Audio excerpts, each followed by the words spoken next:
Hello and welcome to Spread Talks.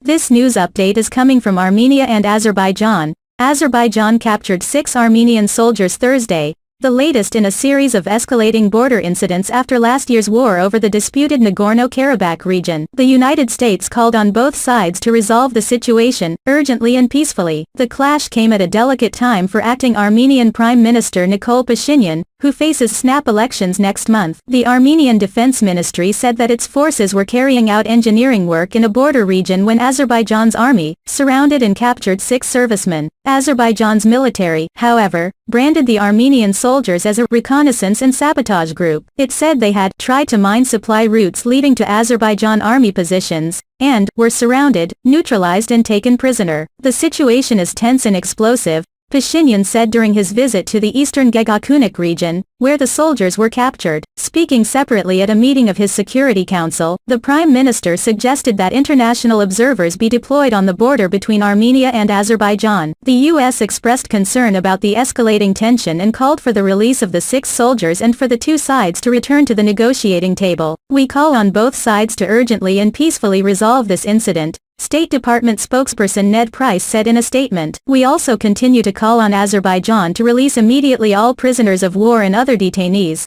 and we remind Azerbaijan of its obligations under international humanitarian law to treat all detainees humanely. Washington would consider any movements in the non-demarcated part of the border area as provocative and unnecessary," the statement said. In France, the Foreign Ministry similarly urged both sides to show the utmost restraint and to refrain from any provocation. This was just the latest in a string of border incidents between the historic rivals stretching back over several months, and it further strained the ceasefire Russia brokered last year. Last year, the 2 ex-Soviet countries in the Caucasus region fought for 6 weeks for control of Nagorno-Karabakh, an ethnic Armenian region in Azerbaijan that separatists had controlled for decades. Some 6,000 people were killed in the conflict, which ended after Moscow brokered an agreement between Yerevan and Baku that saw Armenia hand large sections of territory it had controlled for decades to Azerbaijan. Among the recaptured territories was Kelbahar district, which lies across the border from Gegakunik, the site of the latest incident. The ceasefire, monitored by 2,000 Russian peacekeepers, has largely held, but tensions persist. A senior Armenian army representative said there were 1,000 Azerbaijani soldiers on Armenian soil near Gegakunik. For now, he said, incidents were being resolved peacefully, but if a decision is taken to use force, then they will be destroyed. Azerbaijan said that Armenia had deployed tanks to the area.